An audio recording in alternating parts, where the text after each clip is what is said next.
whatever else we say is just English and semantics. In simple language, it is to grow and groom leaders for today and tomorrow. The LE&I session stands for leadership, entrepreneurship, and innovation.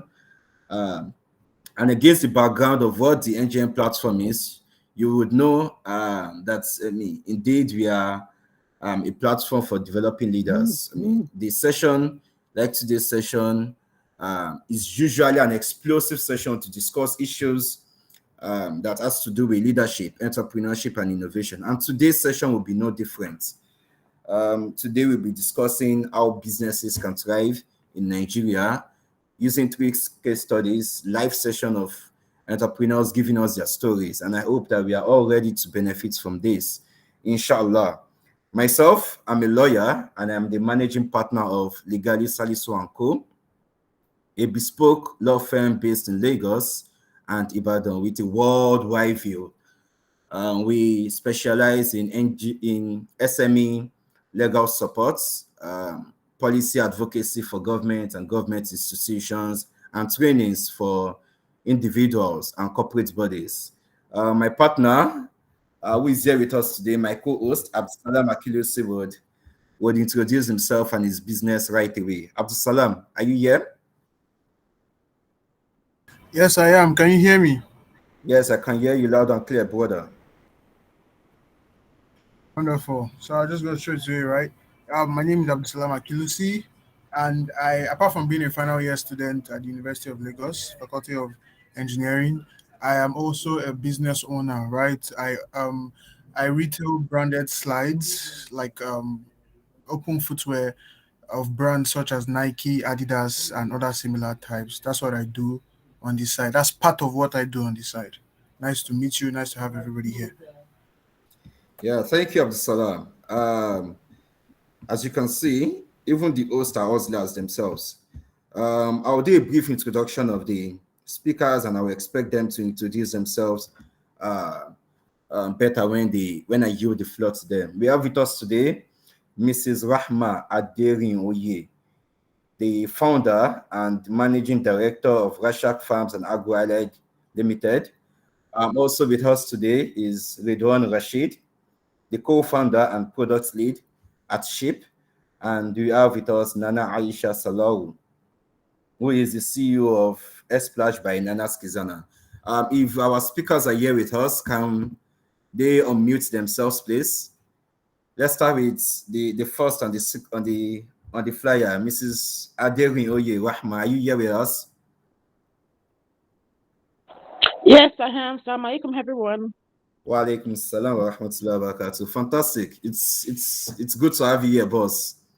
And it's a pleasure to be the one to drill you today. Can you kindly introduce yourself and your business? Sure. Thank you for having me. As earlier said, my name is Rahmah Aderinoye. I'm the CEO of Rashak Farms and AgroAllied Limited. And the company is a social impact agri startup, basically focusing on agri commodity aggregation and impure financing to smallholder farmers across the country. And the company has been in existence since 2016. It's about 8 years now. Majorly we have operations presently in about 9 different states in Nigeria, and I'm more than happy to talk about more about what we've been doing at Rashak as the discussion proceeds. So yeah, that's pretty much it for now. Thank you very much. I'm sure that as the session proceeds, we would hear more about Rashak. Some of us that have drank Super Zobo from our Ms. Aderinoye will testify that Rashak are doing good and doing great in the business world, and we pray for more success for them. Do you have Ridwan with us?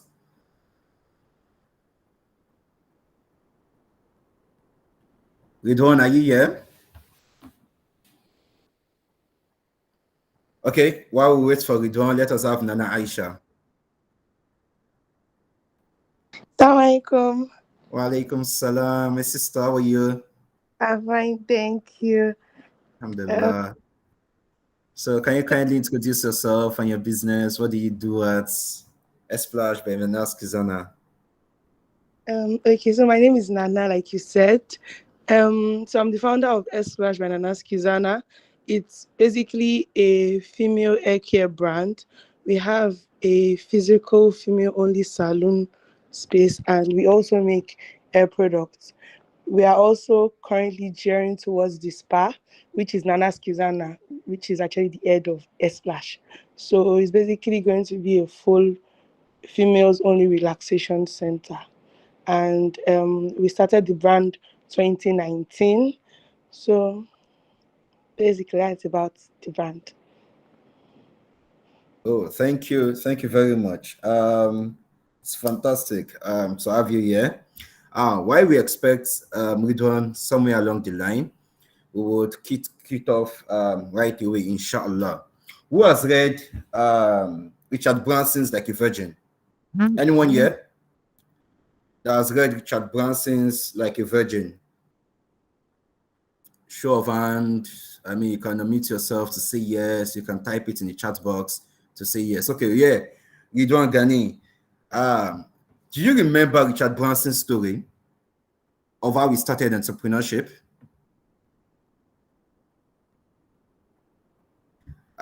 Co-host, I'm not buying the book for I you. think I can remember some parts of it. You can remember. Can you just share with us?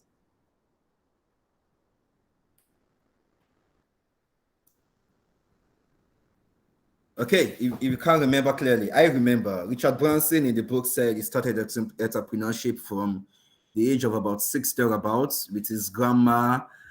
He had rabbits and sold some and stuff like that. And then he spoke about his journey through investing, starting the magazine, before he then proceeded to Virgin Atlantic. I mean, how we started the Virgin Atlantic Airways is also an interesting story that we should read about. Speaks about how seeing opportunities in challenges. Yeah. Uh, Against that backdrop, we would like our speakers to share with us the story. How did you get into entrepreneurship? Were you born an entrepreneur? Or it's something in your family DNA. Maybe your dad, your dad's dad, your great grandfather, your great grandfather was an hustler or an entrepreneur. Um, Mrs. Let's start from Nana. Aisha, how did you get into entrepreneurship? Is it the DNA? Is it the air you breathe in? Is it the water you drink? Or your dad said, no, you must be an entrepreneur. Or mommy said, I mean, entrepreneurship is the way to go for you. Can you tell your story, please? Okay. So basically, it all started when I was in school, when I was in Lutz. I would say I actually entered the whole entrepreneurship thing because I needed money. So I just needed a way to have extra income. So it wasn't really like it was a family thing or so. Then I entered Nana's Kizanas first, which was a clothing brand. But with time I noticed that I was more I was more interested, or I was more inclined into the whole hair care. So it wasn't something I really thought about. It was just that okay, whenever I'm in the hostel, I like to color my own hair and do all sorts of things with my hair. Then people would ask me, "Oh, can you do this for me?" Then I started doing it for free. Then with time, I was like, can't I just monetize this? My sister advised that. She was like, Nana, maybe you should try to do it, and what's the worst that can happen? So I just started, and I would say from then it just kept growing and growing, and we are where we are at now. So that was basically it for me. Wow, fantastic, fantastic, fantastic. So it is the rush for money that made you start your business. I mean, you Yeah. mentioned something about school. So unlike the big entrepreneurs in the world, you're not a school dropout, are you? Uh, I would say I am to some extent. Fantastic. Yeah, I like this. So it means you're going to be a billionaire. I like that. Ah, Um, yeah. you would inspire the younger generation to drop out of school sometime in the future. I want to be like Nana. She Ah, dropped out of school to start a business. Isn't uh, that cool? it depends.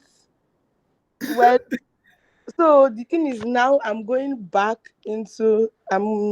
currently on my way to go back into school, but I would like to go back into trichology instead, which is basically the science of air, and um so it's something so it's more direct into what I would like to do. So I won't say school is a scam, so I beg. Great. Thank you for clearing the air. Um, Mrs. Aderinoye, can we have your story, please? I know your dad, I know your sisters, I know your family.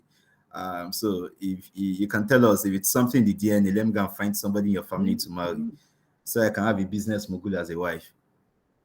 Sorry, it's late. It's never late. Right. So I think up until last year, I'll probably say last year, December, I didn't think it was something I didn't need. But reflecting back, in fact, someone called my attention to it, or made me even think about it. I'll now say I think it's not DNA. And precisely for my mom, right? Um, so my mom was a civil servant, but even while she was a civil servant, she had a business. She had a canteen, right? Where she would during a break. So she was working in secretariat in Ibadan, just and then she had a canteen in Bodija. So she had 1 hour break, I think from 12 to 1, and then she would rush to Bodija to pound yam and then cook rice and then go back because those two things she would do herself and then go back to work, after that.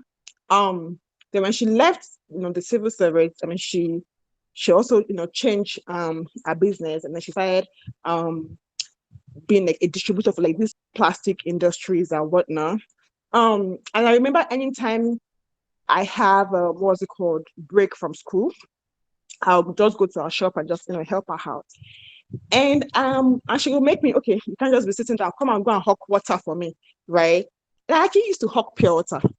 Again, this is not like because we didn't You have don't mean money it, to ma. eat or whatnot. Yes, I did. This one was not because we were poor or whatnot. No, like it was nothing of such, right? But she just felt like make yourself useful, go hawk pure water. And I remember people would always want to buy my water because compared to other people hawking water, I was very neat, because again, I'm not a typical, what's the word now, hawker, so to say. Um, and it became, and it was interesting. But the day my dad found out, that was the day we stopped going to a shop. Because as far as he was concerned, that was child abuse, and none of the child was going to do that. Um, but I think it was just last year, somebody told me, like, okay, so and I just got thinking, I was like, okay, maybe this was, maybe there was something here. Maybe in my subconscious, right? I was probably, I don't know.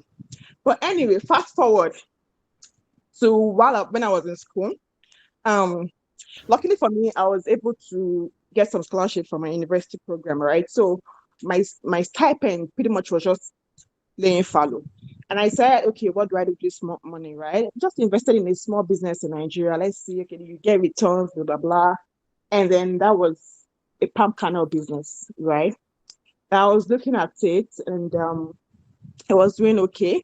But at the same time, while I was at school, I was working with some international organizations. So my plan was, okay, when I finish school, I'll get a job with these international organizations, and then I'll just start my career there pretty much. But that didn't happen, So I got to the final stage of the interview, didn't get the job, and I felt, okay, what other way can I actually work with this organization? Consulting, right? And I said, okay, which area do I want to focus on? I studied public health, right? So it's nowhere close to agriculture. But in my period of working in these organizations, I've actually got to um, had the opportunity to work on some documents, right, in the agri space. And I thought, okay, let me go back home. Let me see what I can do in the agri space, because some things I was seeing just weren't adding up. And let me see how I can, just make things better. But then I'm getting back here. It was a different ball game. Um, like they say, theory is different from practical. So I just realized, okay, I wanted to not just put my money here, but I also wanted to put my sweat here. I also wanted to put my mouth here. I also wanted to put like everything here, pretty much. And that was how I got myself in the agri space. And I think that's basically how I got into entrepreneurship. So I'll stop now so I don't talk too much. Wow, wow, wow. Thank you very much, ma. I've taken note of two things. Number one, it's in the DNA. I'm coming to your family house. Number two, I think it's time I also go and up Piota or Ugi or Ewagon or something. I mean, there's prospects from there. Who knows that Osimhen, the popular footballer, used to too. Who knows Osimhen here? The guys that play football, the guys that follow football. Osimhen of Napoli. Osimhen. No, Osimhen. Osimhen. Sorry, Osimhen. Call it again, please. Victor Osimhen. It's just like Yes, Victor with Osimhen. Ted Reed again. Again, please. Victor Osimhen. Yeah, used to work in Nigeria before he got the opportunity through football and whatnot. So, guys, those people that are working on the street, be nice to them. You don't know who is the biggest business mogul tomorrow. You don't know who is a big man tomorrow. I mean, and then actually in summary, just be nice to people generally. You never know, I mean, where anyone is coming from and where anyone is going to. Thank you for your stories. Fantastic. Now I'm going to be looking at you different, Rahma. I mean, looking at you with a tray on your head, with pure water and stuff. So, I mean, I will tell my baby girl the story, inshallah. Do we have Ridwan with us here at the moment? Ridwan, are you here? Absalam, what do you say? We proceed here? Yeah, we proceed. If Ridwan Rasheed is not here. Okay, you have the floor, my brother. Maybe the team that was in communication with him can help us, remind him about this session. Yeah. Yeah. Okay. You've got questions for our moguls? Yeah, of course. Their story is too interesting for me not to have more questions, right? So, my next question, first, I want to ask Nana-Aisha, did you, what will I say? I think you said you started with some of your money and your business started, I think you said 2 or 3 years ago. I want to know if, at any point you collected money from investors, or you still believe that, your own cash is enough for your vision for the company. And if it was not, if you had to get investors, what did you consider before making the decision? Yeah. Okay, so basically, initially, I started with my money because it was like there was no, the cost of sale was really low, so I started with my money. But with time, I I had investors jump on board, but it wasn't. I won't say invest, because some of my friends might be like, oh, Nana, I want to just save maybe 100,000 or so, but I feel like if I keep it in the bank, it will be reducing cost. That was like way after I had grown a bit into business. So I'll be like, oh, okay, don't worry, you can invest with the brand and we can give you back probably 6 months time or so. And as at then, I was open to it because I felt like customers were increasing. We were at a point where, okay, if you give me money, I can also bring it back out. So yes, we took investment from time to time to pay back, but it's not investment that would give a certain percentage of the brand, like share. So it's not shares we did. It's just something that, okay, probably you want to invest for 6 months, 1 year, you get your money back. Then the said factors I considered. before taking investment money. Number one, I would say I wanted to know if the brand was at a phase where by if someone gives me this amount, I'll be able to I'll be able to have enough profit from it. So I had to run numbers and do that. Um, then number two, I also try to ensure that the whenever I want to take money from investment money, I try to see if the person is not a wala person, because there's some people that they would invest and they may even always every day they may always be on your neck and maybe not good energy sort of. So there's the good energy part where someone can be checking on you. Always some of our investors even send customers to us and they also assist with the growth of the brand. So I would say those were more or less the factors that I considered. Yes. Wow. I mean, thank you very much, because as a business owner myself, these are like, I've learned a lot from what you said and how you are able to gauge potential only job ones, and Sorry, I you know but- add something. So okay. also one of the reasons why I also started taking investment money was I noticed that it keeps me on my feet. So normally when you know that it's your money, if business is not doing well also you can just probably be at home, like I beg, nothing really, I beg, whatever happens, happens. But whenever I know that I have a responsibility to pay investors, or I know that someone out there is actually counting on me to try to make the business work. So I feel like me taking investment money, it's I just always puts me on my feet that Nana, what's the next phase of growth? Nana, what next do I need to do to get this to get my targets, maybe financial targets or so? How do I make, because I always want them to be pleased. So I also say that for me, I needed something that would continue pushing me and would continue be a reminder to me. So that was perfect for me, taking investment. Yes. Wow. Thank you very much. I think that's a great angle to look at it from. Hmm. So, Mrs. Rama, I want to direct the question to you now. I don't know if you can still remember the whole question. Yeah, sorry, can you repeat the question? Oh, okay. So the question was, did you for how long did you bootstrap? I think you said you started your business with some stipends, right? So for how long have you been bootstrapping, and or did you now take investors' money?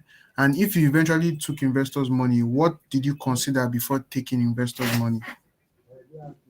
Okay, awesome. So yes, when I started, because of again the level I also wanted to start, right? It wasn't necessarily like a small scale, it was more like a medium scale. So I needed money. I didn't have that, what's it called, capital. So what I did was I called two other ladies and I told them, this is what I'm thinking.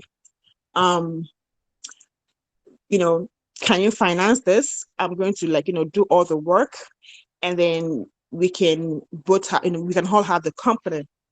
And then they were like, yeah, sure. So they dropped the money, and I was supposed to do the heavy lifting, which now thinking about it was a wrong call, but you learn. So they dropped the money. I started the business. Um, Along the line, I had to put in money of my own also, and then we started, what's it called, um, running the business. And of course, because the line of business I'm in is very capital intensive, so you need to keep putting in money, in the business. So we actually had to approach investors. But because of course, we are Muslims, right? Um, Interest is not an option for us. So the commercial bank was a no-no for me. Um, then I think the only option I had then was individual investors, right? And network individuals. So, you know, I approached individuals that I felt like, yeah, they could invest in the, in the business. This is what we do, blah, blah, blah, and then we'll have like a profit and loss sharing. So we went for some debt investment. And then again, yes, we lost pretty much all the money. We're like back to ground zero. And also because again, we are Muslims, that if you die with debt, I think we all know what, that the implication of that. So it was like something that needed to be paid. So because I knew I had debt, I just had to make the company work, right? At this point, the two other people that were supposed to be financing it, because remember, they were supposed to be financing while I do the whole, heavy lifting, couldn't finance because the financial requirements at that time was just way off, their limit, or what do I call it? So yes, for like a couple of months, we were like at ground zero, literally not sure exactly how to go about it. And if you want to be an entrepreneur, you should know that these things would happen, but you have to be persistent. So I just went back to the drawing board, figure out, okay, how do I go from here?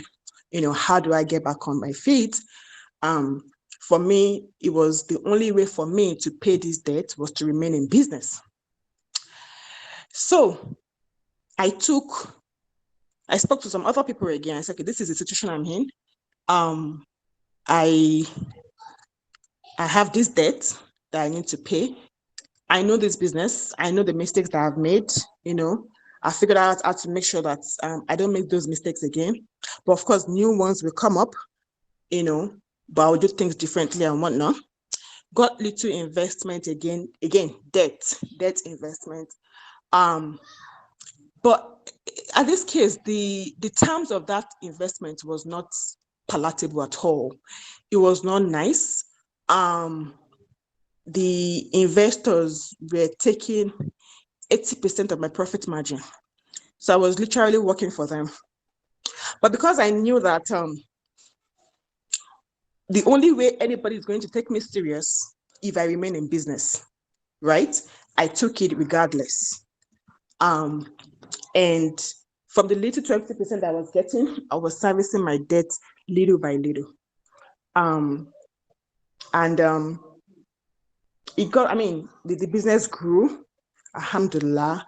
And then it got to a point that I was having different conversations. Now banks are interested in what I'm doing. Now banks wants to give me money, right? Now I'm dictating my terms and conditions, right? But in the middle of all of that, I'll probably say, being consistent, and of course, also like something in me that I've always said, everybody must bring to whatever it is they do is a sense of excellence. Like whatever it is you do, just be the best at it. All the customers that we're servicing never had issues with us. If we're saying we're, supplying 24 hours, we're supplying. So even till now, some customers that we've dropped, we still call us and say, hey, come and supply us, is that consistency, right? And also like excellence in the way we dealt with them, that is, making them say, hey, we still want to work with you. So yes, you at some point you have to know which form of investment you want to go for. Is it debt investment? Is it equity investment? Or which one is even good for your business, right? Because again, different businesses with different what's it called? Preferred options, right? So yes, we did speak to investors. So when we're looking at for investors, to be honest, in some instances, I didn't even care who you were, right? Yes, I dealt with people that will probably say sharks, right? But I needed to get out of the situation, and I got a sharky offer. I took it, But now, that's a different thing entirely. Like I've actually done like a lot of investments now, right? Just because they were not something I would pretty much go for. So yes, we did speak to investors when it comes to things we're looking at. Then it didn't really matter.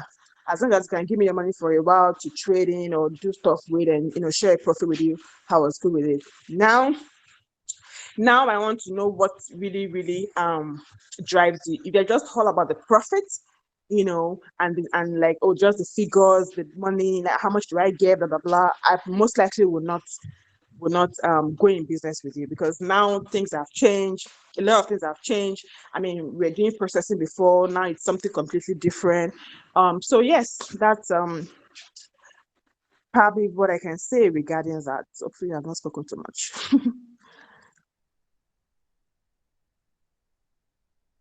Wow, Jazakallah Kara, Mrs. Rahma.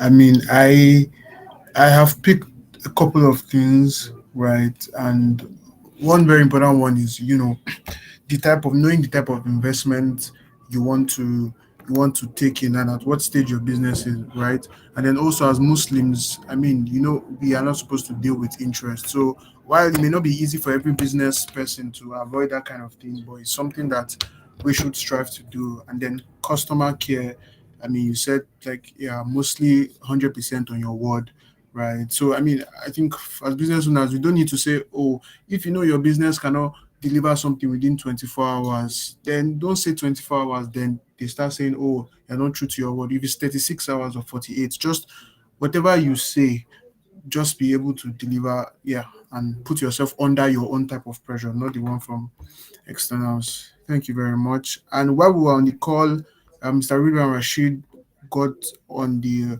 got on the meeting. Is also one of our panelists. Mr. Ridwan, can you just quickly give us an intro of yourself, context of how you grew up, and what led you to entrepreneurship?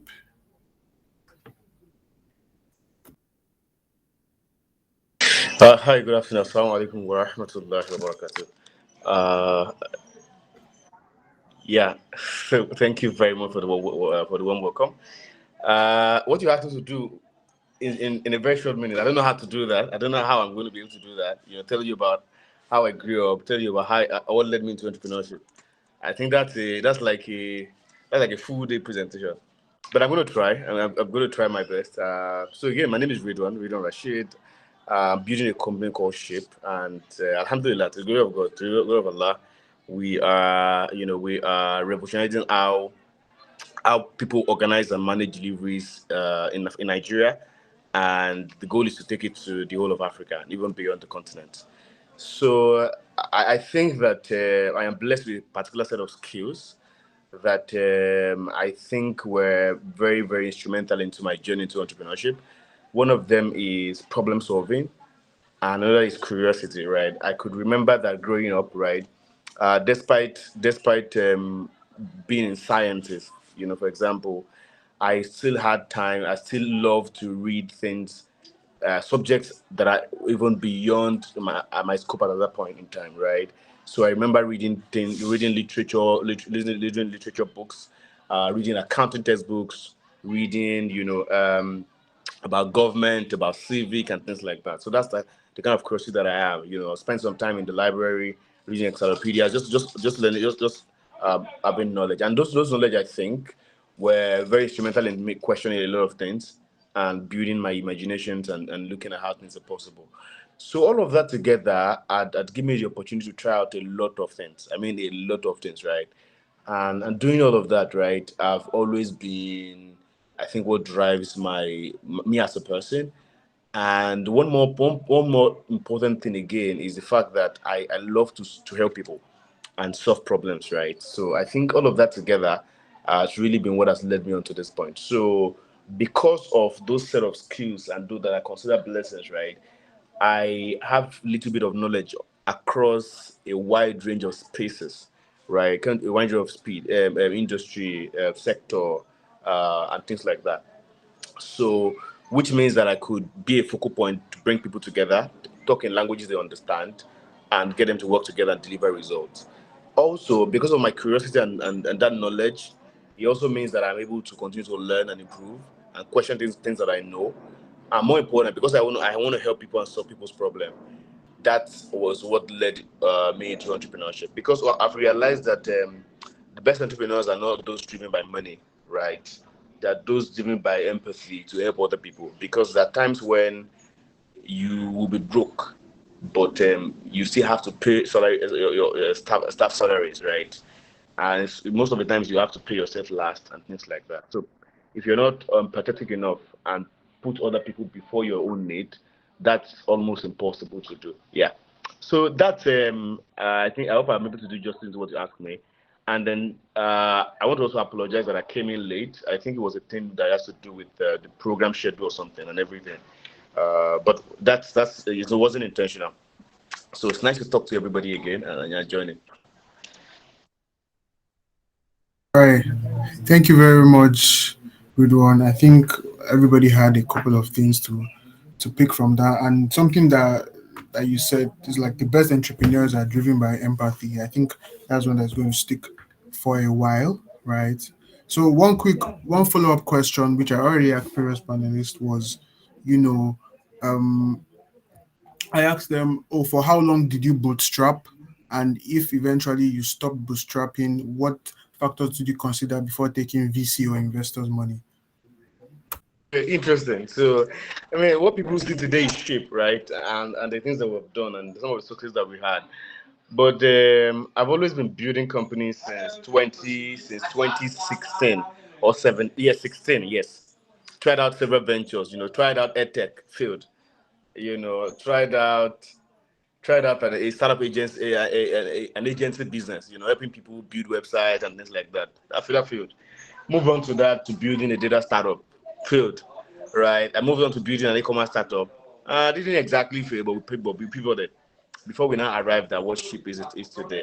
Now, through all of that journey, it's been driven by bootstrapping, right? I don't have all the money, but very similar to my sister, Sister Rahma's story.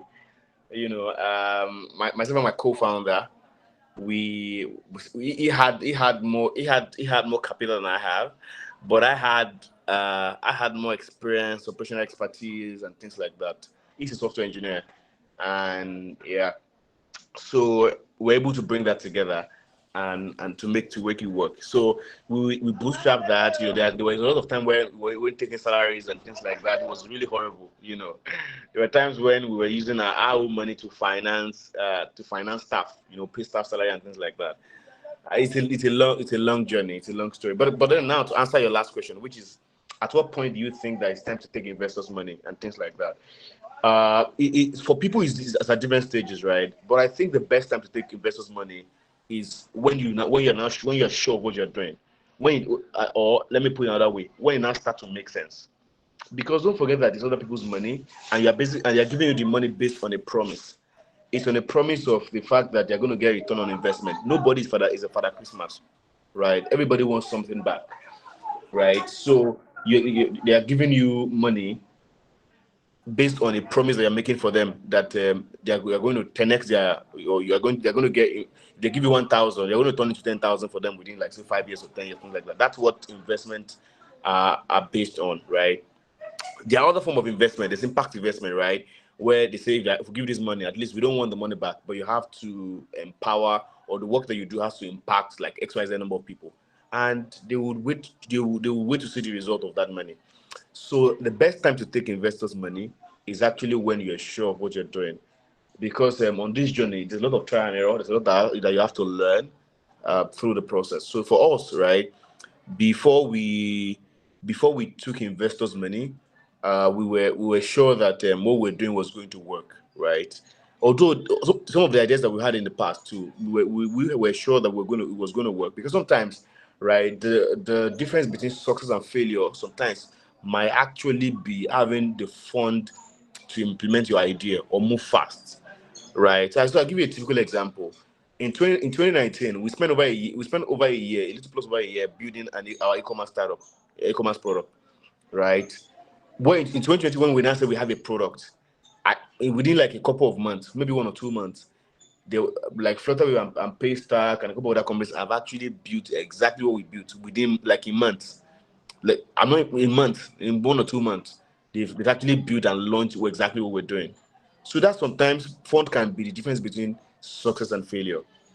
But you have to be sure that you know what you're doing, and it has to be clear. Forget like paper valuation and all of those things that you wrote in your Excel sheet. It has to be you've actually put your feet in the water, you've sold to people, you've actually learned what their pain point is, you've seen if they are interested in what you're doing, and you've seen that there will be enough people who is ready to purchase and buy or use you to be able to do that. You might not have everything figured out, but the point is the fact that you know at least you have an idea of where money will come from. That's really why I think you should take investors' money. Because the minute you take their money like this, they'll start asking you questions. For example, now we send quarterly investors report, right? That's a detail of what we did in that quarter. Some people do it monthly, some people do it bi-weekly, depending on what to do. But you have to always answer.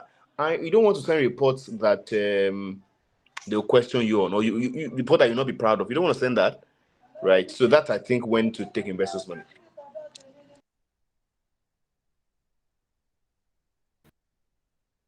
Well, Jazakumullah khairan for that powerful response, right? Thank you very much. And I would say that I mean failing many times, some people say it, but then it's good to actually see somebody that, I mean, I think you said two or three different, one you pivoted, one you actually failed at it, right? I think that's something commendable. Thank you very much. Hanif, need to continue with the next questions. Yeah, bro. I mean, Absalam, are you enjoying the brain busting that's going on? I too enjoy him. It too choke. Bro, my head just the hot. Man, people they also from person don't sell pure water. So I mean, failing at different ventures. I mean, I think you can have this session is enough aspire to inspire to retire to refire to under fire to all the fire and all the motivational stuff, because I mean I believe there are people here who are currently failing at what they're doing, who have failed and who have been discouraged, who may just get the fall to reignite the fire in them, to keep trying, to keep striving, and then someday somehow you will get there. I mean, Ridwan, please, this question is for you. Very quickly, can you tell the sheep story? Can you introduce sheep to us? I mean, in all that you said, I didn't get a proper introduction of sheep, and this is because of Okay. the potential customers here. Yeah. Yeah. Okay, great. So the way I like to talk about sheep, right, is think about paystack or flutter wave or stripe, and then think about that for shipping, right? You know that when you go to some of these companies, all of your payment worries go away. That's exactly the same thing that happens when you come to ship, right? So we have different suites of products that cater for different markets. However, what we do at the core of it all is we help you manage and organize your delivery. And how do we do that? Delivery, warehouse, fulfillment needs, right? How do we do that? We connect you with the right and perfect delivery solutions for you based on your need and your want at any point in time. So we have different technologies, different tools that helps people today manage their businesses, their entire supply chain operations efficiently, so that they don't have to worry about where they're going to get the next truck, where they're going to get the next delivery bike, where they're going to get the next stuff from. So whether you want to do local ship, local deliveries, international deliveries, and everything, you have everything right on ship. Everything together on one app, on one dashboard, on one platform to do all of this work. Whether you want to store your item in a warehouse and have it delivered to your customer from there, everything you have it all on ship today. Now, the ship story. It's interesting. So we were building Lease Buy, which was Shopify for Africa, as we were building at that point in time, and it was a very, very incredible product because it has everything that you need to sell online: inventory, accounting, logistics. It has everything there. However, as we're building, we started in 2019, and then we had the product out in 2020, and COVID happened, and for that reason, we saw a lot of companies pivot or build extra layers of e-commerce products in the market. So the customers that we have, it means that they now have more options of e-commerce of e-commerce store providers like ours that they have, even though ours was the best, right? And for that reason, we had to call us and sit down and say, okay, what's our role going to be now? We build an incredible product. Do we continue to market this? And knowing that our margins are reduced because now, whatever we're charging, we're doing a service charge model. That service charge model that we're charging, we still have to split the money with the payment companies that we're using. Whether somebody pays with Paystack or Florida, both of them will still get like a chunk of that service charge that we're making, and people cannot pay that much service charge. So the next was that do we create a niche and just focus on that? Something like what Seller.co is doing today, right? So we had those things, right? However, as we're having this conversation, internally, we saw something that was powerful in us, which was that the business as a whole, the business as a whole, right? The money we were making on the e-commerce product when people buy and sell and stuff like that, the margin was low, right? But we're seeing a spike in the usage of our logistic feature, right? So what we saw was that customers would sell on other platforms, say Twitter, Instagram, Facebook, WhatsApp, whatever, but they will still come to the platform to use our logistic feature, right? Some of them were even asking, how can we have this separately on another app? I was like, what's going on here? So you can sell on other places. Even when you sell with us, the margins are low, but you still come and use the logistic feature. So which means that we've actually done something right with this. So at that point in time, we now did an experiment where we just made this feature a separate product, nothing fancy actually. We just created a small dashboard internally. Use WhatsApp, use Facebook, run ads, email our current customers, and say that you can now use our feature. And how does it work? What we did was that we on the list by app, right? You have access to different logistic companies. I think right then it was about 5 of them. Right. So when at any time you're trying to make a sale, you come there, you put in your address, you put in the delivery address of the customer, you put in the product information, and you can get list of companies. You can get list of companies that can do that delivery for you at very discounted price. Then you can compare their pricing and say, okay, this customer did not pay me that much, so let me use a Red Star, which doesn't cost much, but might take a while to get there.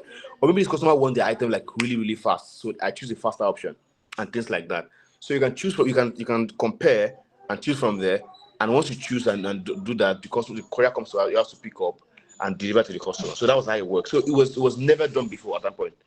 So and that's one of the reasons why it was exciting for customers to come use Shiip. So we now did that experiment. We basically did that. At that point in time, we're just using it as an Excel sheet, and we'll use that manually. We'll send the options price to customers. But that experiment alone, right? Within like 3 weeks, we're already doing like 5 weeks of revenue, and that was something that we were struggling with. Somebody has a speaker on or something. I'm hearing her. Okay, I think it's better now. So that was what we saw, and from this part, right? I should use it could be a teaching moment. If anyone is wishing to build a product or platform or something, you want to do startup, the best thing first is to do something is to do something that cannot scale. I'm going to explain what that means. What it means is that find tools that you can add together to try out the basic version of what you want to do and sell it to people first. If you have enough people who are interested, then it now makes sense for you to now go and invest money in building. Because people do the reverse now, where you think of an idea, you start finding money to build, and you cannot spend 1 year building and now realize that you actually built the wrong thing, or people are not even interested in what you're building, or not enough people are interested in what you're building. So the best thing first is to look at what can you act together. What can you act together to try out what you want to do? When they explain, there are some illustrations that explain this. If you want to build a car, for example, can you build a scooter that has two or 4 legs, and basically give it to people and say, we're trying to build a car here. Explain what the car is, but I wanted to know that if you can you try this and see if it can solve your problem. It might not solve it holistically, but if they are willing to try out that, yes, that's what an MVP is called, or at least a minimum. There's another name for it. I can't remember, but MVP is close for it. So that's yeah, MLP, yes, that's correct. So that's what you can, that's what you want to do. However, it's not for you to build trash. What you want to do is create something that that you can use to act together to try this out and get people to use it and sell. I always prefer to sell first, and I always prefer to sell first and build later. It's a very powerful way to build. So I'm going to tell you stories of how people have tried this out. And I'm sorry to take this time, but I just wanted to make sure that it's a learning moment. So so I'm going to give you examples. We've tried that. I've given you the ship story, but I'm also going to tell you a couple of people that have tried this really well, right? So think about, there's a guy who is currently building something called Boozy.co, VZY.co, right? His name is Evan Sakano. He used to build a company called Creditor, right? Now, when he was going to build Vuzi, what the guy did first was basically, organize design trainings for freelancers. Yeah, they also build Disha, correct. So the first of all started building doing design trainings for freelancers, right? And through that journey, it was able to create like a list of users who were already waiting for the product. That's a very powerful way of building, because you are not building and defining customer. You are already building with a customer base in mind. Like, you already have that customer waiting. That's a very powerful way of building. So with that, you already have people that were ready to give him like feedback. You already have people that were ready to give him feedback on the product that was building. Another one would be, there's a friend of mine who is currently building a company called Grandmaster. Right, Grandmaster basically helps you access grant opportunities instead of debt or loan equity, right? So when he was doing that, before he even started Grandmaster, right, he was doing something before. What he did was, he first of all did webinars for people who wanted to learn how to do grant writing, and during those webinars, it was listening to the pulse of people, knowing that would they want somebody to take away the work of having to write those grants themselves. And from those webinars, you already had customers that were waiting for what they were going to build. There's a lot of like stories like this, but these are like two that are very close to mine, and then that of Sheep, of how to build. So instead of having to now spend a lot of energy and effort to build and look cool, no. The first thing to try to do is to act something together, and when you're sure, in fact, you can raise investment with no product, but if you can prove that what you're doing is currently working. If you would tell an investor that I currently have 5,000 people on my waiting list who are excited about this product I'm building, and they can see that it's provable, they will be more comfortable investing, because they know that you already have people to build. You just want the money to build the product for them. It's a convincing story to tell, than to say that you want to build the product first, and now you're not showing them products. That one, you are selling them stories. You're selling them imaginary stories of what is possible. In fact, there are people who are already charging customers and making money even before building their product. Right? I remember. So I'm going to talk about this. So myself and Sister Rahmah was talking about something. I think is this year, where she was telling me that she needs to build like a proper software for their farm management and other things, right? And I was just laughing, because she's basically built a system, and she's already making a lot of money without necessarily building that before, and she already having investment. If it was the other way around, where she had actually built a software, everything, and she's not finding investment, the response in terms of how people are going to respond to her is not going to be as good as what she currently has right now. So that's the ship story. So today, we currently have about 15 people on our team, about 12 people full time, 3 people not full time, but yeah, I think that's pretty much it. So if there are particular areas I haven't covered, you can ask that. I'm happy to share more light on it. Wow, wow, wow. I'm wowed, because especially because of your conclusion. You think there are places you haven't covered. You've given us a whole lecture on entrepreneurship. Thank you very much, sir. That's that's a whole lot. In some way, you've answered some questions we wanted to ask without even asking. It shows just how passionate you are about this business.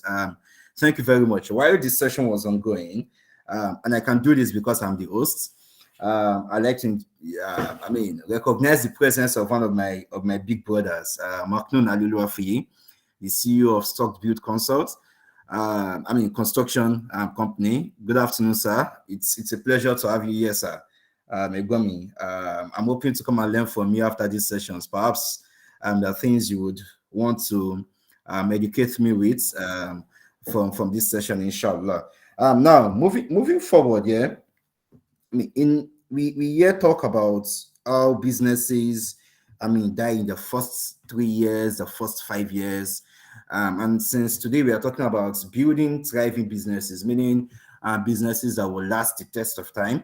We would like to ask our speakers to give us some details about the challenges they face in business, and how they've continued from there.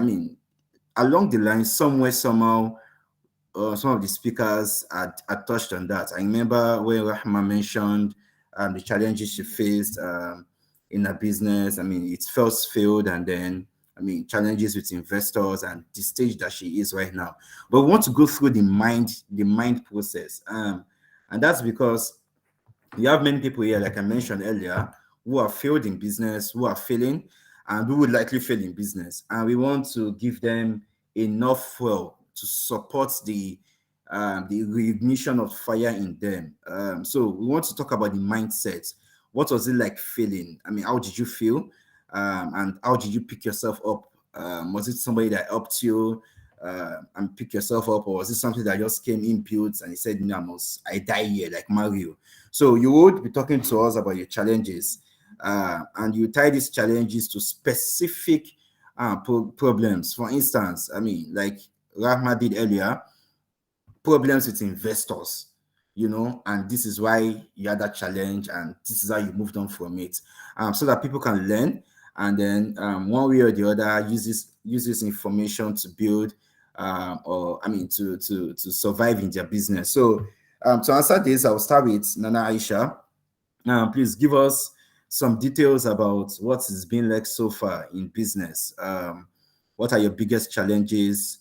How did you rise from them? And perhaps you could share a word or two about the wins you've had and how it's further followed you to where you are at the moment. And I would like you guys to use a minimum of 5 minutes, thereabouts, a maximum of 8 minutes. So we can have enough people to benefit from this, inshallah. So Nana-Aisha, please talk about the challenges you face in your business, how you're able to rise from them, and perhaps one or two words about the biggest wins you've had so far.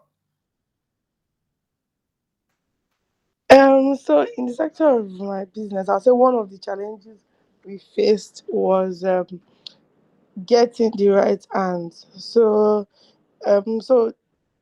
I run a hair care salon, and sometimes whenever we get these people that work with us, some of them, like even if we try to do documents and we try to allow them understand that okay, we don't really want short-term workers or things like that. I noticed that some of them, like I'm employing people that I don't know from anywhere. So some of them sometimes they can end up messing up. Like I would say this business has made us see things that we did not know could happen. So um I would say staff problem was not very easy. It was quite challenging.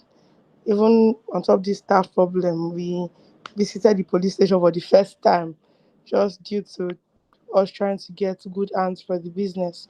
So the second challenge I would say is funding. But then concerning funding, we also is it just like Mrs. Rahma said that we are Muslims, we cannot go to the bank, we cannot do all of that. So it's also kind of it can be quite limiting sometimes, and then you now have to accept maybe like how she said she had to accept a deal that she would take some 20% or so, 20% profit. So it can be quite, I don't know. That was also one of our. That's what I would say. That was one of our issues. Okay, sorry. So, also that was one of the issues we also faced. And in terms of, so we're into production as well. So we do air products. So I would say when we wanted to ship in raw materials, whenever we want to ship in raw materials or so, they would, most of these people, we ask them for certificates to show us the authenticity of the raw ingredients they are sending to us. Some of them, they can be very, very dubious, and they would, since they know that it's Nigeria, the ingredients are being shipped to, they can give us rubbish. But when they hear that, okay, probably you are in America, you are in UK, those type of countries, they are more okay. Certificate. They're always very should I say they're always very careful when handling business with those type of people, because I remember one of my colleagues, she was telling me that she had to start using her sister's address in the UK to be telling them that okay, she's this. Then I said I will now ship it down to her. Why? Because they feel this woman is in UK, okay?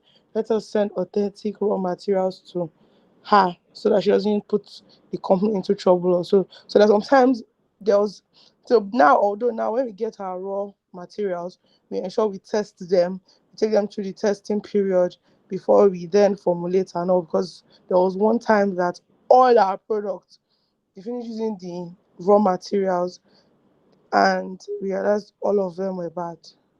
And we got to know probably certificates were manipulated and stuff like that. So now, so the raw materials, and that was an issue.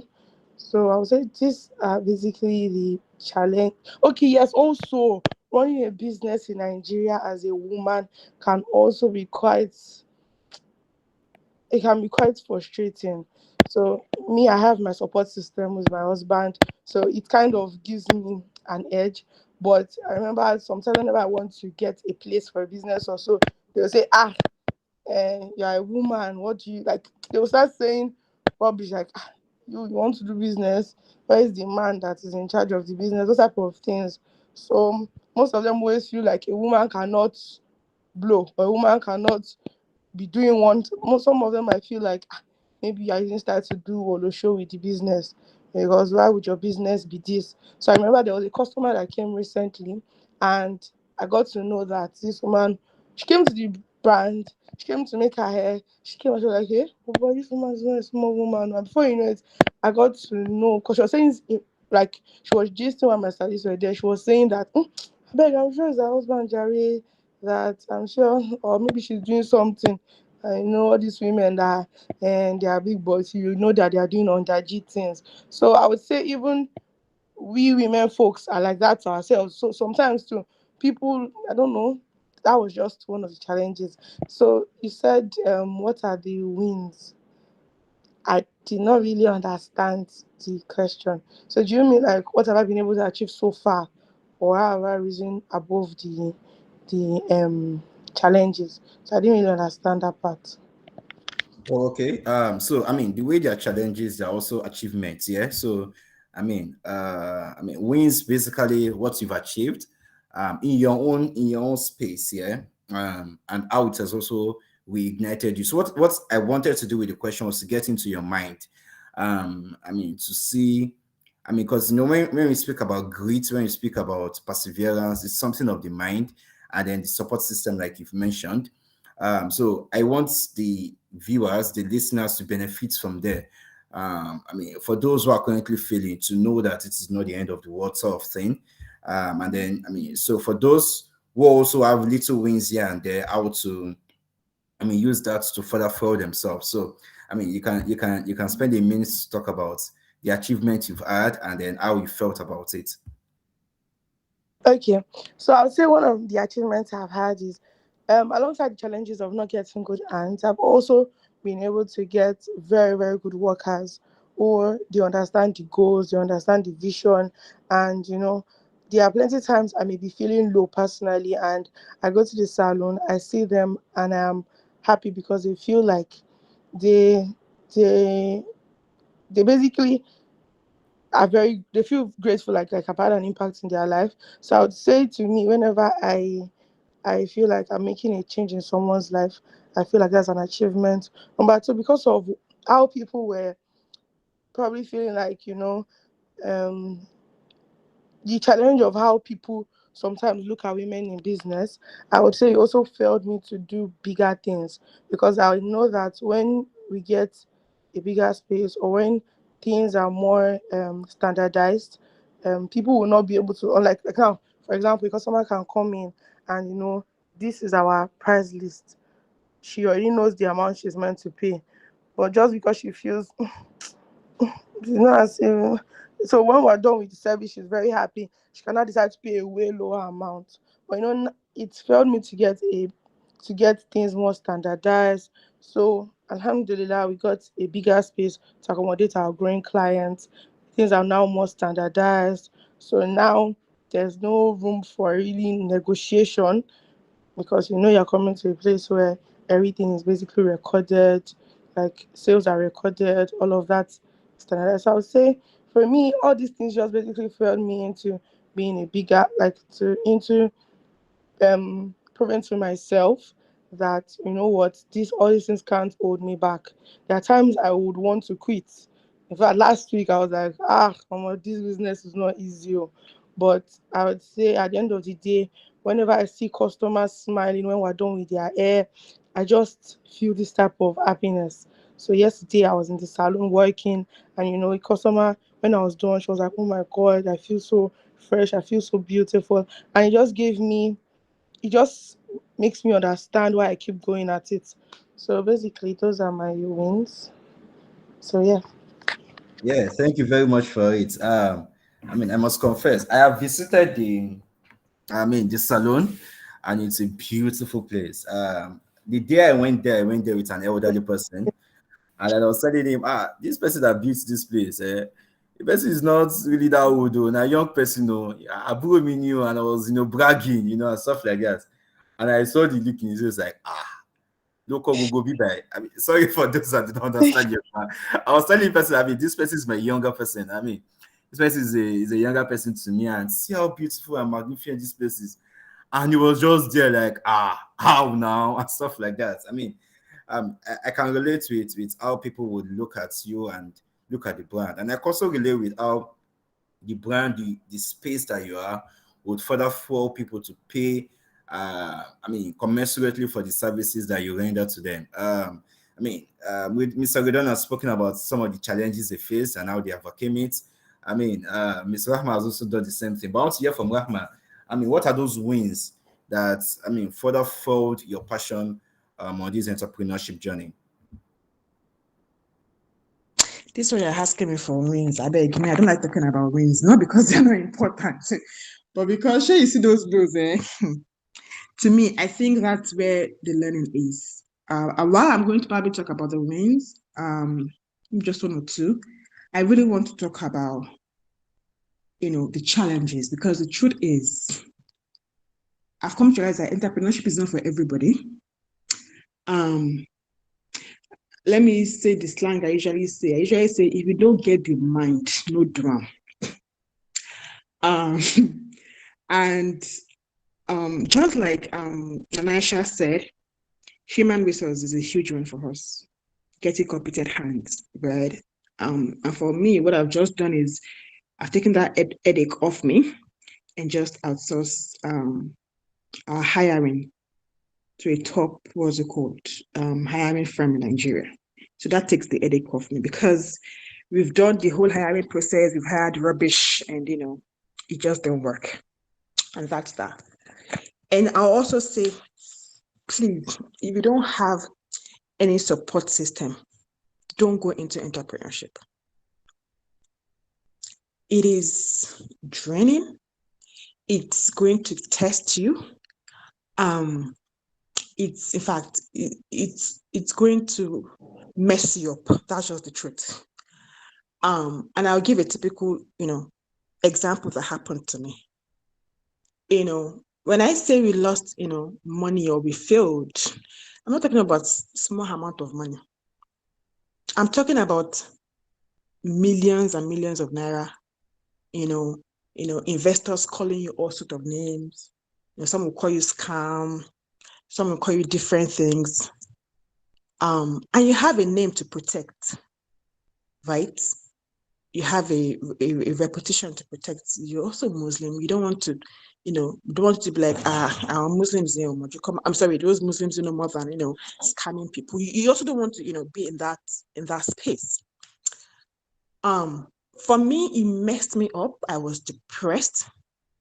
It got worse that when I even had my baby, I was asked to stop breastfeeding her early because, as a mother, when you're breastfeeding your child, whatever it is, you're likely to pass it through to the child. I had to stop breastfeeding my child. It tested my marriage, because investors were calling me, they were calling my husband. I remember there was a time that my husband called me and it was like, I think it was on Lekki Ekpe Expressway, and he just had to come out from the car. He doesn't know what he's going to do. He's just tired of everything. It is that bad. So you need to have a good support system. If you do not, I'm sorry, don't even think of it. Don't even think you want to gamble into entrepreneurship. Ridwan is here. Sometimes Ridwan is like a therapist because he's in the space.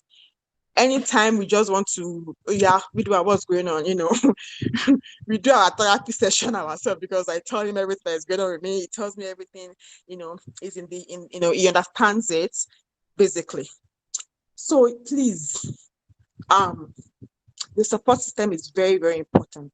And of course, know when to ask for help, right? So for me, I was ready to tell anybody what was going on, this is what's going on, this is where I need help, understand. And I went for the help, basically. So you need to know when to what's it called? Ask for help. I think that's what I would say about that. But of course, I just, that's because I don't want to take the bulk of the time, again. We can't, if we have to start talking about the lows and what's it called, we'll not finish this call. So for the wins, I'll probably say, again, we are Muslims. I think, if I not even I think, now I'm sure, I know that if you put Allah first, right, and you do whatever it is you do for Allah's sake, to the best of your ability, I think things will work well for you. Of course, I was tempted to take, interest, what's it called, based funds. I was, because when things were just, you can imagine me in this, what's it called, I just told you now, in the frame of mind that I just explained to you now, right? And somebody offered you something very enticing, you want to take it. But I just kept that, okay, no, Islam says no, I'm not doing it. I'll stick to my principles. And when the time came, I think those principles are actually what is making me get the success I'm getting today. It's again a practical example. When I'm talking to people about my company now, I tell them it's female owned, it's female led, it's Sharia compliant, meaning we don't do anything interest.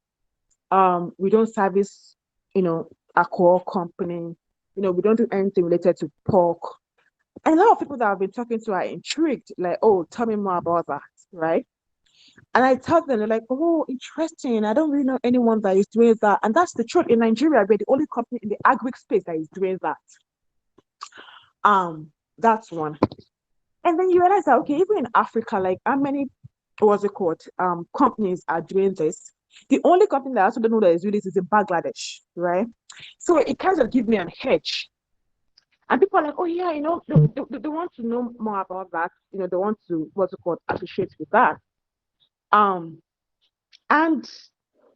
like I said, it might take time, but when it is time, it is time. When Allah says, okay, you know what?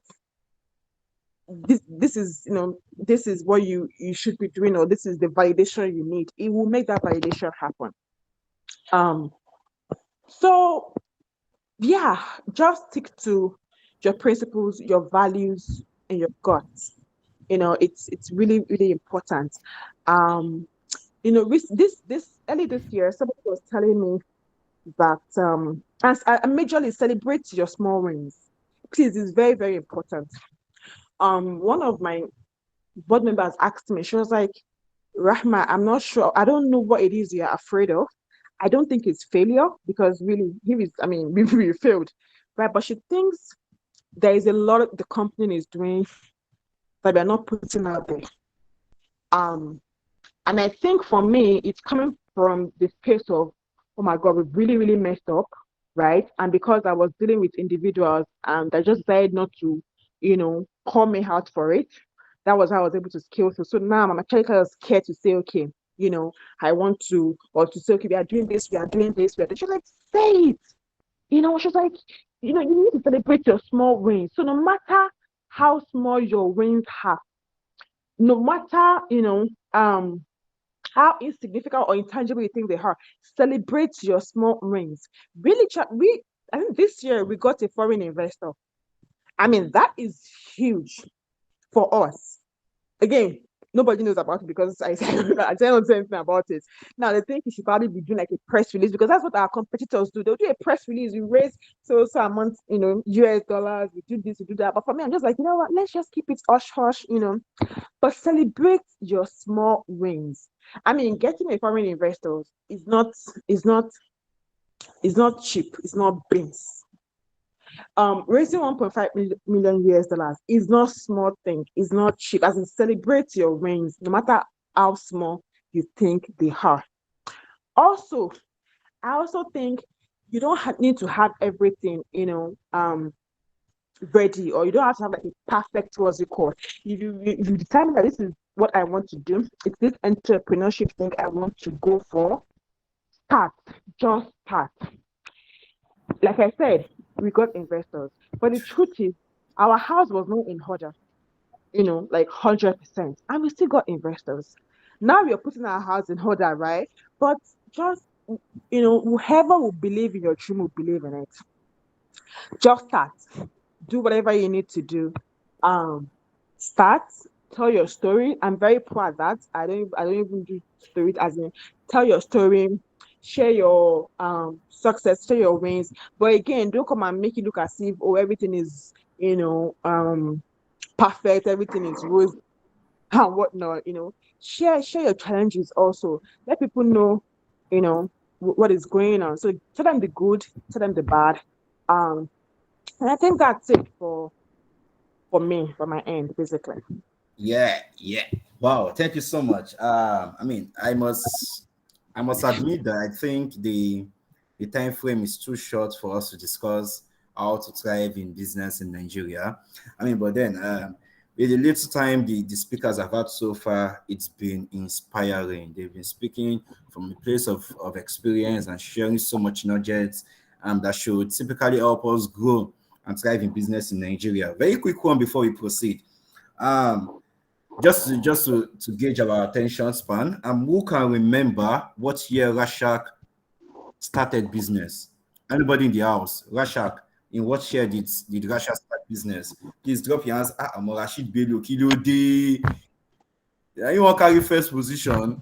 Thank you very much. That's very correct. Who remembers Nana Kizana's own? When did she start business? HS, nice one. It's okay, it's okay, it's okay. I can see that people are really listening. That's fantastic. The way we are making use of this chat box, please let's also utilize it to drop in a question or two. We will inshallah take one or two questions from the audience. Who remembers when Sheep started business? Anybody? Sheep. Sheep, 2016. Sheep, and that 2016. It is Sheep, not when Ridwan started business. When Sheep started business. 2020, 2020, 2021. Who else? In truth, actually, he didn't state the year he started business. He only mentioned that they had the products they are developed, and then during COVID, this one this one came up. So yeah, we can use 2020, 2021. But before we do that, Ridwan, can you please clarify what year was Sheep betted? Sheep in particular. Yeah, she was better in 2021. 2021. Fantastic, Yeah. fantastic, great one. So, quick one, people, please drop your questions in the chat box. We'll take a couple before we end the session. Absalam has an interesting question for the speaker. So, Absalam, shoot. All right. Okay. In order for us to also have time for questions from the audience, right? I would like for our panelists to keep their answer to within 3 to 5 minutes, right? But my next question will be on the concept of right, work life balance, right? And yeah, work life balance. And for me, I'll first say my own opinion. Well, my own opinion has also been more or less influenced by a thought leader, CEO of Sterling Bank, right? That's Abubakar Suleiman, right? He believes that, there's nothing like work-life balance, right? That it's better to see it as life, right? And then life has different moving parts. In life, there is family time. In life, there is activity time, sport, and there's also work time, right? And that way you don't resent your business or your job. You're not like, oh, I need to quickly leave this thing and then I need to have a weekend, Friday night, TGIF, and then you are then sad going back to work on a Monday. He says, there's life, and then you should try to be malleable. You can be on a call with family. Next thing, you're picking up your laptop, sending a mail. Next minute, you're also blocking 2 hours to read books. So that's how I view work-life balance, so to say, or life balance. But I'll ask my panelists that have years of experience in the business world as founders. I mean, some founders they don't sleep 3 a.m., 4 a.m. They are sending mails or whatnot or sacking staff. I'll start with read one. Yeah. So what does work life balance mean for you? All right, so thank you for that. What does it mean for me, right? So, I think that for anybody who wants like work-life balance, I think you should not start entrepreneurship. I think it would be nice to just sell popcorn and ice cream. So you just come in the morning, you sell what you say, and you go home like that. Or maybe just work in a particular place, you know. Because the reason is that the your business will ask. It's like a baby or another wife or another husband that you're gonna have. So and it's gonna and it would not you would choose it will always choose its own time to request for what it wants, not your own time, not the time that you want, right? For that reason, it would affect a couple of things. So I think the first thing is about, and that's one of the things I said, that the best entrepreneurs are not driven by money or something. They are driven by empathy to help others, right? You have to love the process. You have to love it. Like you have to drive joy through it, and you have to be happy through it. And more importantly, Allah help you that you are blessed with people who understand you and your business, and they know and they love you for that sake. Because if not, there's going to be a problem.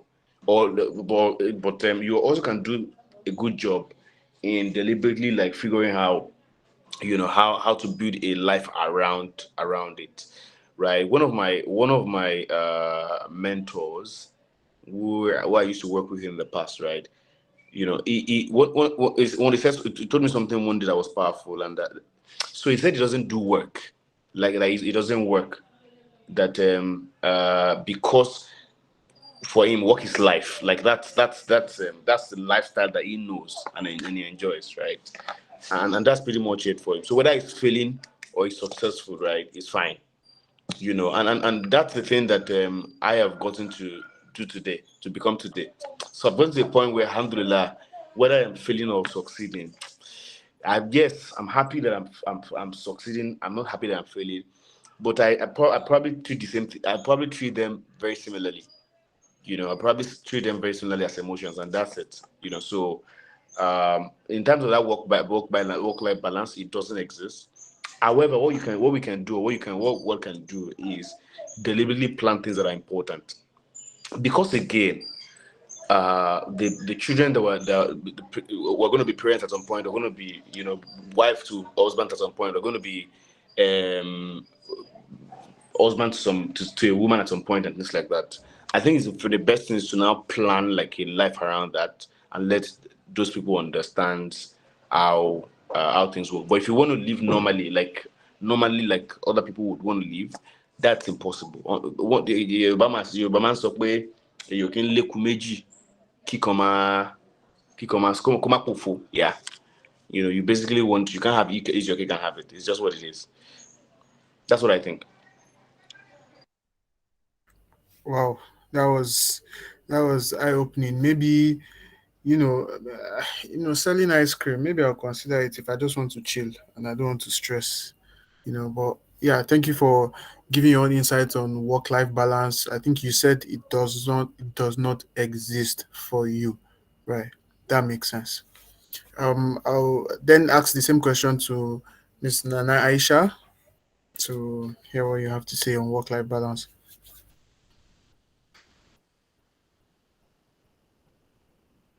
Can Yeah, you I hear me? can.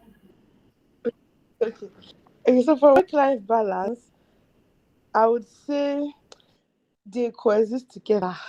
So basically, my husband and I we run the business together, and most times whenever we're talking about business, we can also be playing or gisting. So it's like it's intertwined for me.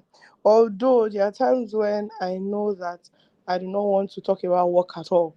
Like, for example, I went to the office throughout this week and I told myself today that the receptionist should not contact me.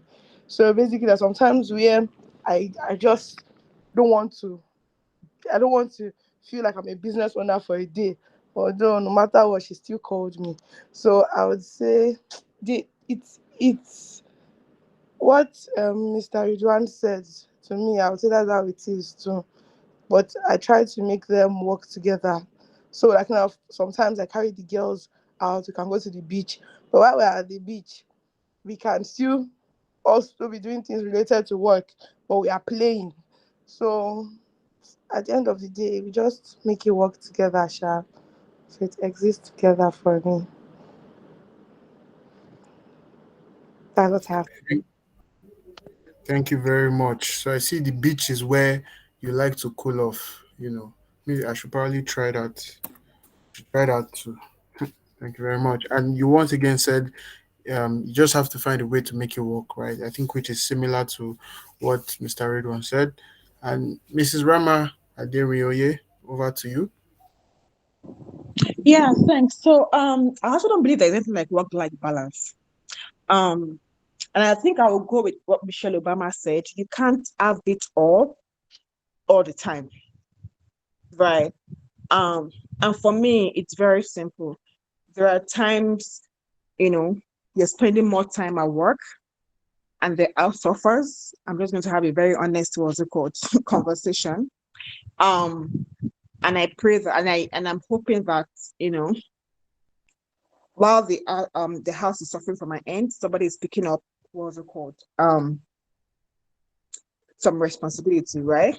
And there are times work suffer, right? So I can take care of the house and vice versa. And that's the way I say it. It's to me, I don't know, it's just this concept of like work life balance is almost a myth as far as I'm concerned. Um, yeah, that's pretty much it. And I think this is where basically for married people or even single, what's it called, people on the call, it's where you now decide, okay, when it is work that is suffering, I'm okay with that. That's fine because I know it's temporary. And when it is the house that is suffering, I'm okay with that. And that's, also temporary. So now when I say house now, because I'm married and I have a child, and whatnot.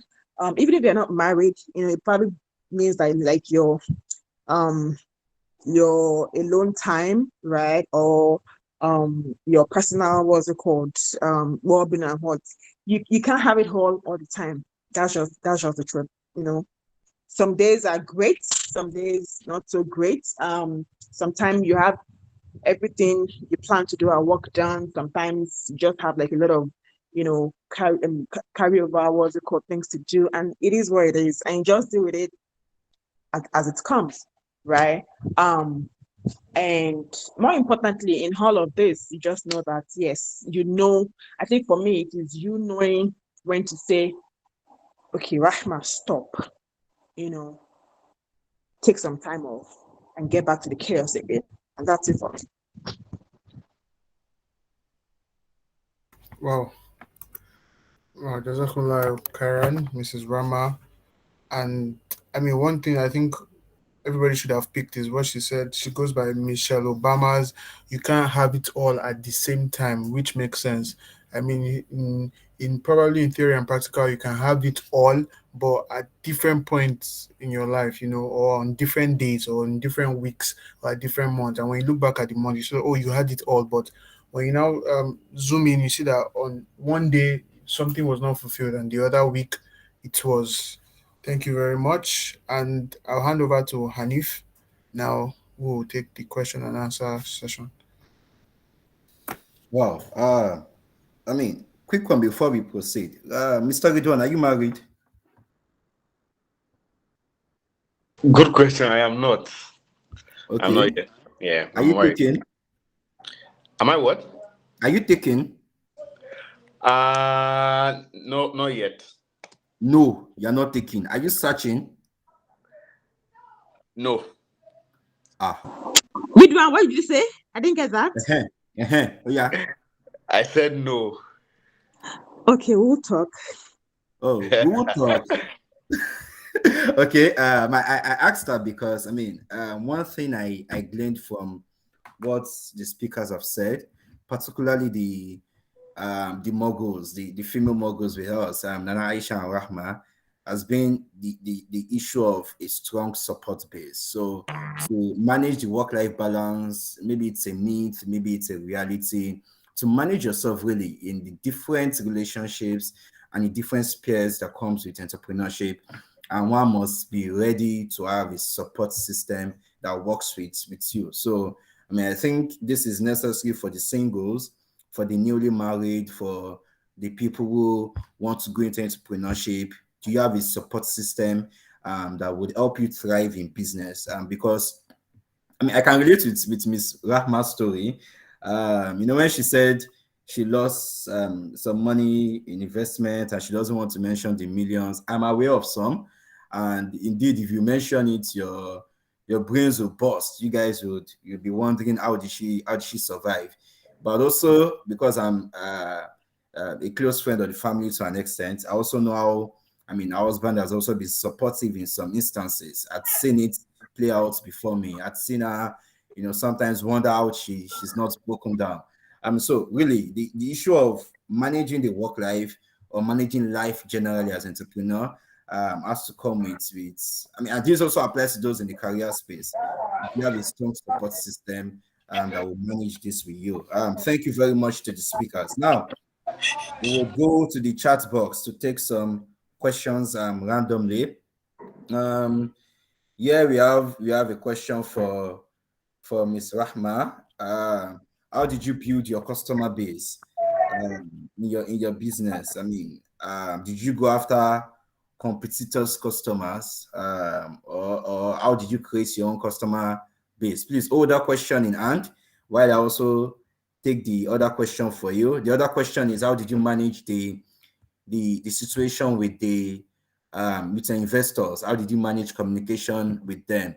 I think this question particularly relates to the moment you lost some money in investments. How did you manage your relationship with them? Both questions I just read out are from Mrs. Rahma, and this other one is for Nana-Aisha. I mean, you spoke about selecting your investors. How did you go about doing that? Did you go and meet one Babalawo to show you the ones that are troublesome or not?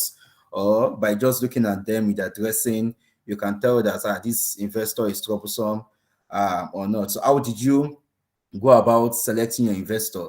I mean, distinguishing the troublesome ones from the ones without wahala. And also, when you were pitching to the investors, did you pitch the idea in full?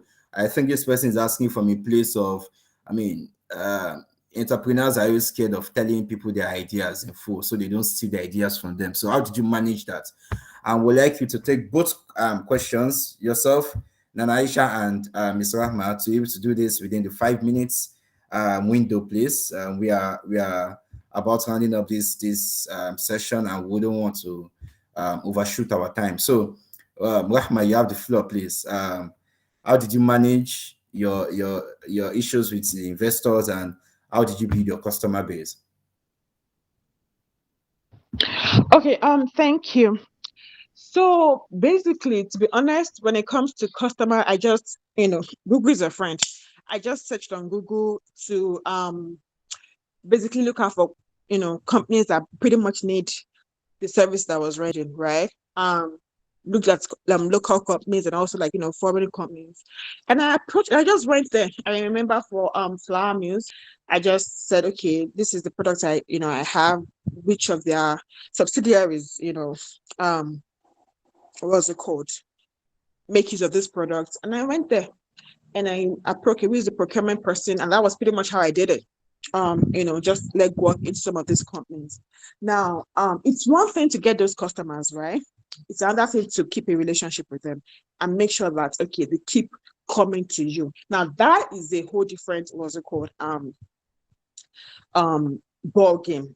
And I think that's actually the hardest. Getting the customer might not necessarily be the hardest, but actually like maintaining a close relationship with them. And I can tell you for a fact today that if you go to farmers today, which is one of our customers, or if you go to Tropical Naturals, which is like other customers, and you mentioned Rashak, they will tell you point blank, before we take any other company's product, we will take, unless Rashak does not have, we will take their product stuff first.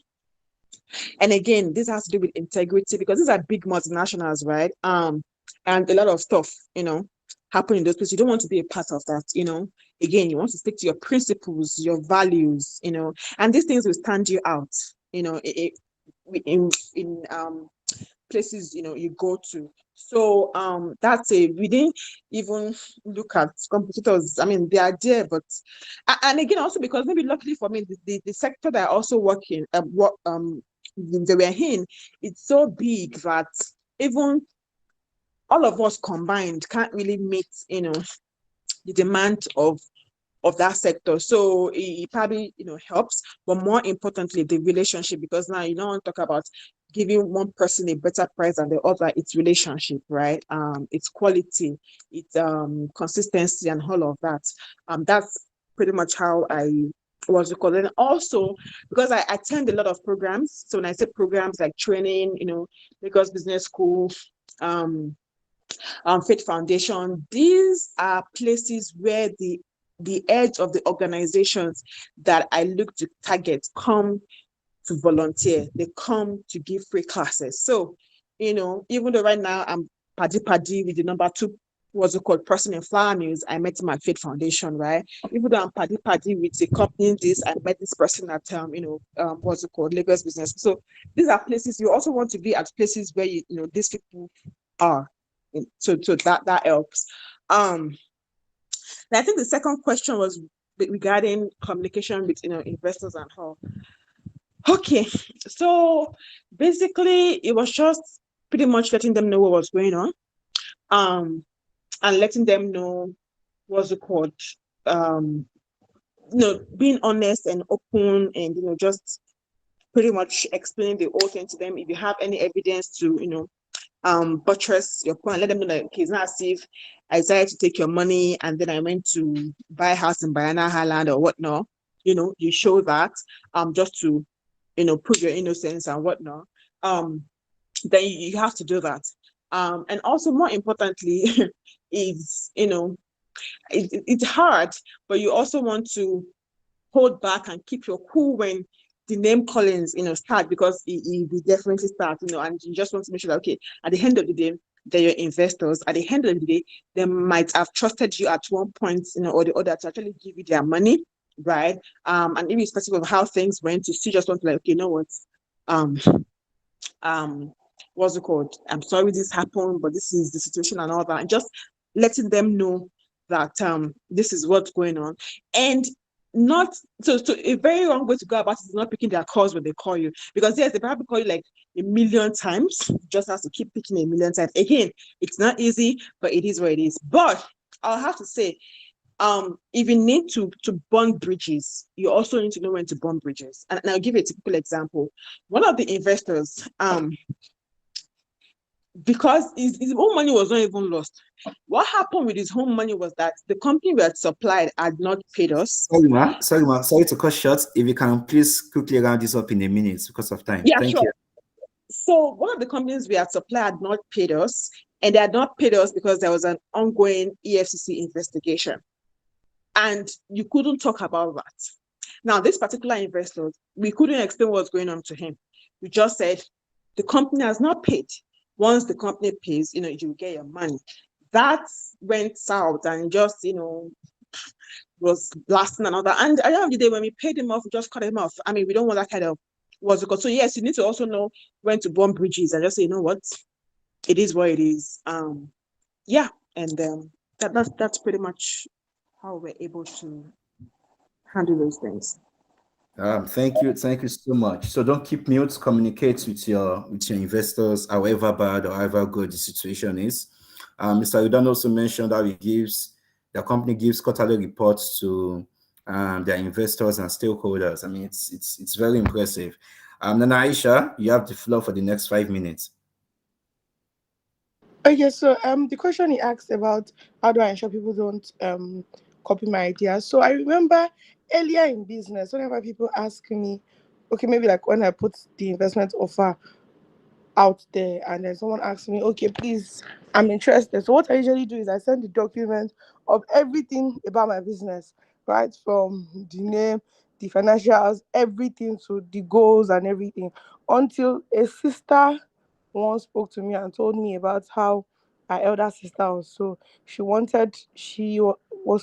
plan was to run a chocolate factory or so. So was into cocoa and those type of things. So she was like, "Ah, this is what she used to do that whenever she asked for investors. That there was someone that was willing to invest big money in her. So the person said, you know what, submit this. And by the time this sister submitted it, the person ghosted on her. And before she said within 1 month, 2 months, she would text the person say, okay, I'm still reviewing. Person will ask her some questions, you'll be happy that you'll be like, say, I'm going to eat this jackpot. Just for her to realize that within 2 months, this person launched his own cocoa business and they literally copied everything. So after that thing happened, she told me that she advises that whoever wants to probably like, because currently it's not like we sit down with board of people that want to invest. We currently we take just small amounts, and most times we just share financials and we tell. So from the financials you see how good the business is doing, and you be like, okay. And that's even most times people are not even really interested in seeing it. Their own is, okay, have you been doing this before? Do you have other investors? What is it about? Like, how if you have to gauge like how much I should be getting, and okay, if I'm to lose, how much should I? So those type of things. So I stopped sending my full business document. The only time I needed to share my future goals, aspirations, and everything was when my mom wanted to invest in me. So I had to now, yeah, mommy, let me tell you all of this, all of that, because I know she's my mother and she will not open mouth. So I would advise that when you want to share your things with investors, especially when they are not like all these big investors are okay, you can still probably like you can have a document that is a discrete thing, this is between us. But if it's just okay, someone texts you or reaches out to you, person wants to invest, I don't think it's very advisable to just share everything bass. So because person is not indebted to keep it a secret or not copy or those type of things. And the second question was um okay, how do I know when an investor is good or bad?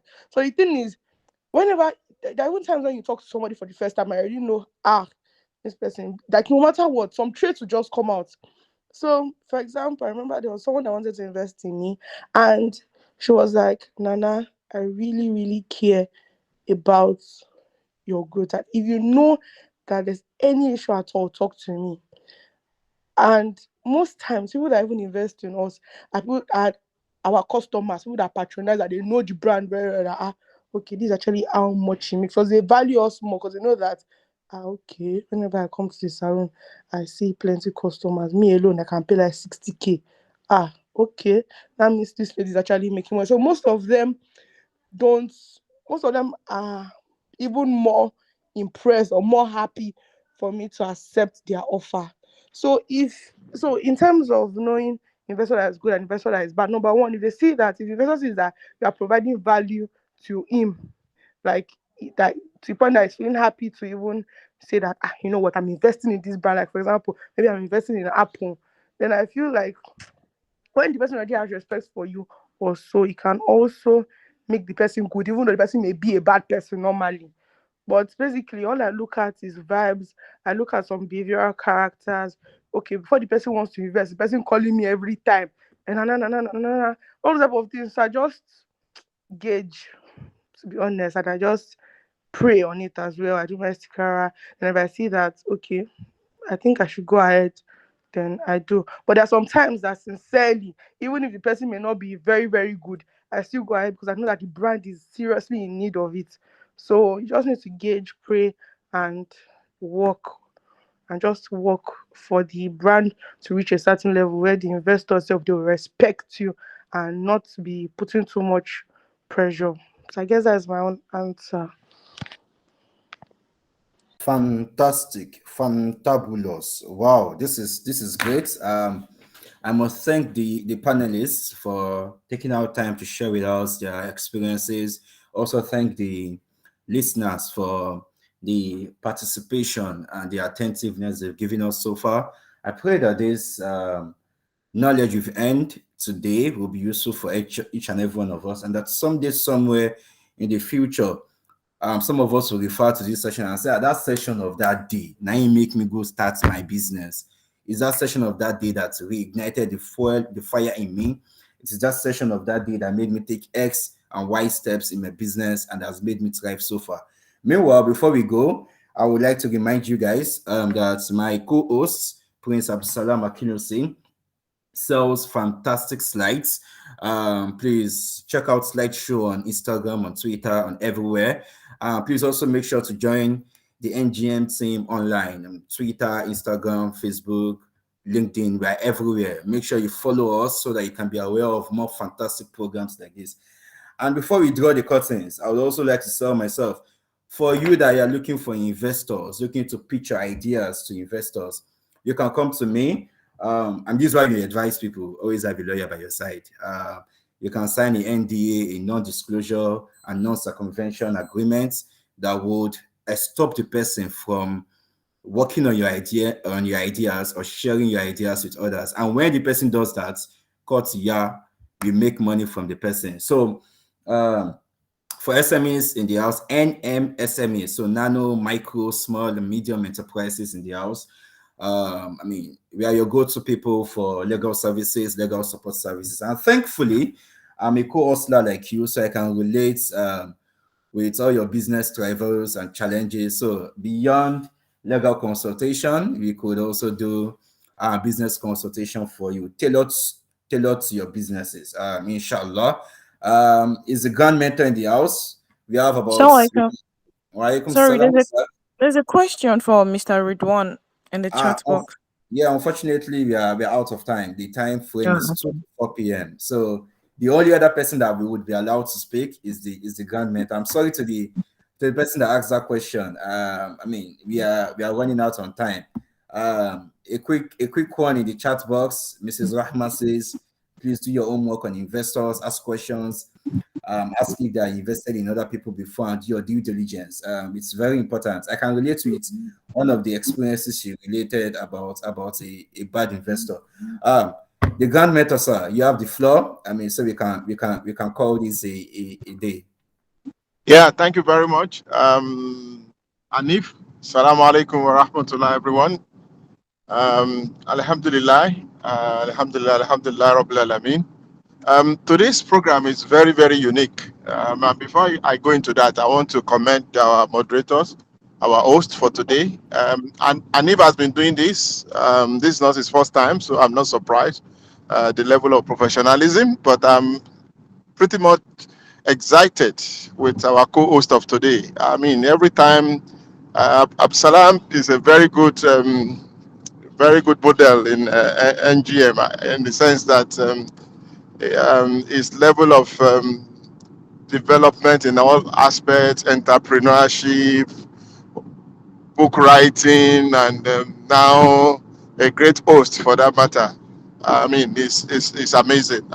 So I think Absalam, you can tell everyone if I can do it, you can also do it. So if you consider yourself to be very shy, I think you can talk to Absalam about that. But today, I'm sure he's not in that category again.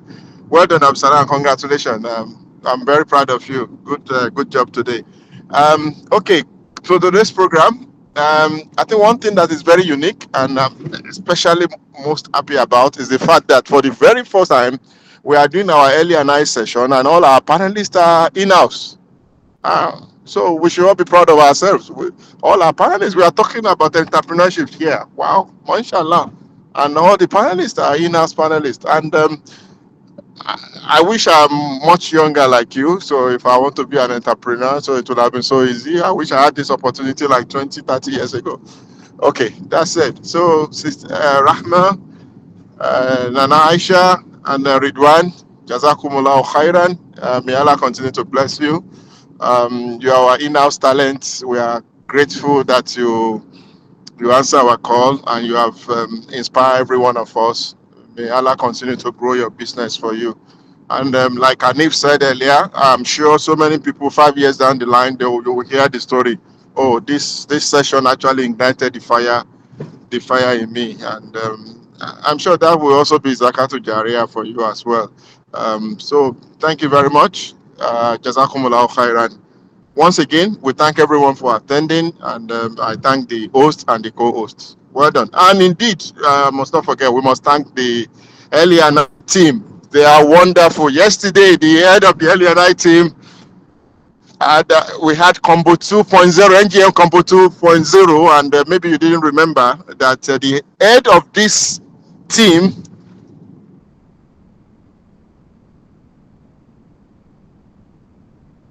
was the bride yesterday. Maybe we didn't remember that. So, and today, look, it means she's a good example. Went on and it has gone on successfully. So we pray for the success of our wedding and indeed for that of so Combo 2.0, Rahma and Kamal. The Kamals are trying. They are wonderful. Combo 1.0, Kamal and Aisha. Combo 2.0, Kamal and Rahma. We are looking forward to Combo 3.0. Yusuf Olani has been talking about it, but he's yet to tell us who that. But whatever it is, we pray for the successful wedding of our brothers and sisters, and we pray for their success. May Allah bless the wedding, and may Allah bless all the ones we've done. And we pray for the success of the upcoming one, particularly the one of Abdulmajid Arogundade coming up June 10, inshallah, in Ijebu, near Ijebu Day. So we are all looking forward to that. May Allah spare our life beyond the day. Thank you very much. Jazakumullah khairan.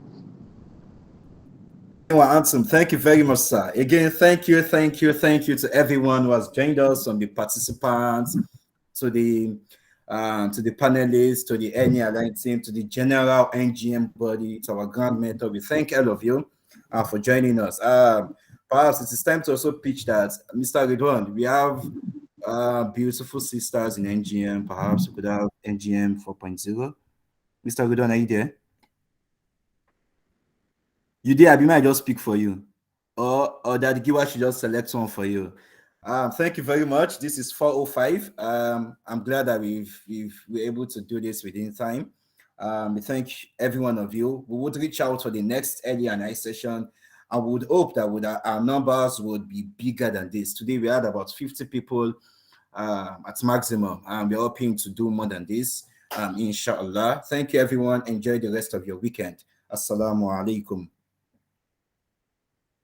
Wa alaikum salam wa rahmatullahi wa Wa alaikum salam barakatuh. wa rahmatullahi wa barakatuh.